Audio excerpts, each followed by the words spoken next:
తిరుమలలో శ్రీవారి అభిషేకానికి ఉపయోగించేవి ఆకాశగంగ తీర్థం నీరు. ఆ తీర్థంలోని నీరు ఉపయోగించడానికి గల కారణం ఏంటి? సాక్షాత్తు వెంకటేశ్వర స్వామివారికి ఆ తీర్థానికి ఉన్న సంబంధం ఏంటి? అసలు ఆ తీర్థం ఎలా ఏర్పడింది అన్న ఆసక్తికరమైన విషయాలన్నీ ఈ వీడియోలో తెలుసుకుందాం.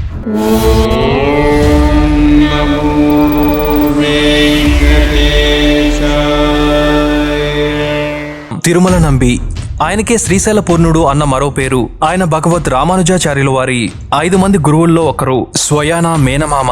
ఒకప్పుడు తిరుమల నంబి వారు శ్రీవారి అభిషేకానికి ఉపయోగించే నీరుని తిరుమల నుండి 3 మైళ్ళ దూరంలో ఉండే పాప వినాశన తీర్థం నుండి తీసుకొచ్చేవారు. పాప వినాశనం తిరుమలకొచ్చే ప్రతి భక్తునికి తెలిసే ఉంటుంది.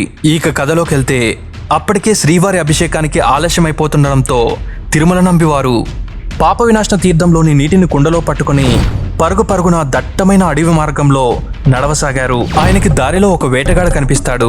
అతను తిరుమల నంబి దగ్గరకు వచ్చి, "ఓ తాత, నాకు కొన్ని నీళ్ళు ఇవ్వవా?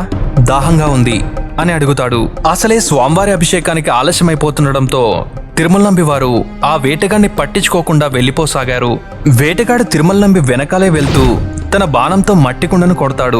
వెంటనే ఆ కుండ నుండి నీళ్లు కారసాగాయి. వేటగాడు ఆ నీటిని తాగుతూ తన దాహాన్ని తీర్చుకుంటాడు. పరువులేని ఆ ఖాళీ కుండని దింపి చూడగానే కోపంతో తిరుమల నంబి, "ఓ ఈ వేటగాడా, స్వామివారి అభిషేకానికి నీళ్లు లేకుండా చేస్తేవే, అసలే ఆలస్యమవుతున్నది. స్వామి, ఇప్పుడేం చేయాలి" అని బాధపడతాడు. అప్పుడు ఆ వేటగాడు, "తాత, బాధపడకు, ఇక్కడికి దగ్గరలో ఒక తీర్థం ఉంది, అక్కడికి దారి చూపిస్తాను, వెళ్దాం పద" అని అంటాడు. ఇక చేసేదేమీ లేక తిరుమల నంబి వారు అతనితో వెళ్తాడు.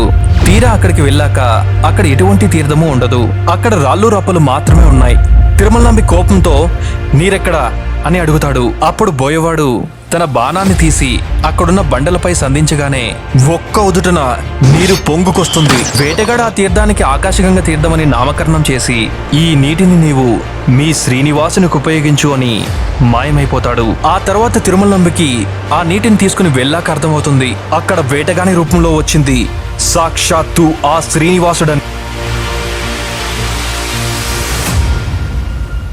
అప్పటి నుండి ఆ ఆకాశగంగ తీర్థంలోని నీటినే స్వామివారి అభిషేకానికి తిరుమల నంబి రోజూ తీసుకెళ్లేవారు. ఇప్పటికీ ఆ ఆచారం తిరుమలలో కొనసాగుతూనే ఉంది. తోలప్పచార్య కుటుంబ సభ్యులు ఆ ఆకాశగంగ తీర్థం నుండి తిరుమలకు 3 కుండల నీటిని ఆలయానికి తీసుకొస్తారు. ఒక కుండలోని నీటిని మధ్యాహ్నం పూజకి, మరో కుండలోని నీటిని సాయంకాలం పూజకి, 3వ కుండలోని నీటిని గుడి మూసేశాక బ్రహ్మాండం కోసం ఉపయోగిస్తారు. బ్రహ్మోత్సవాల్లో తిరుమల నంబి వారి సేవకు గుర్తుగా ఒక ఏనుగు వెనక ఆకాశగంగ నీటిని తీసుకొస్తారు. తిరుమల నంబి వారి గుర్తుగా తిరుమలలో తన్నేరు ముదు అనే ఉత్సవాన్ని, ఆధ్యాయన ఉత్సవం, ఆఖరి రోజు జరుపుతారు. తోలప్పచార్య కుటుంబంలోని ఒక సభ్యుడు ఆకాశగంగ నీటిని తలపైన పెట్టుకుని శ్రీనివాసుని మండపం దగ్గరికి తీసుకొస్తారు. ఆ నీటిని స్వామివారి అభిషేకానికి ఉపయోగిస్తారు. స్వామివారి ఆరాధన అయిపోయాక శ్రీవారి ఆలయం చుట్టూ ఆ కుటుంబ సభ్యుడిని ఊరేగింపుకు తీసుకెళ్లి ఆ తరువాతే అతన్ని ఇంటి దగ్గర వదిలి వస్తారు. ఆ ఆచారం ఇప్పటికీ తిరుమలలో జరుగుతూనే ఉంది. ఎంతటి గొప్ప వరం కదా ఆ కుటుంబానికి.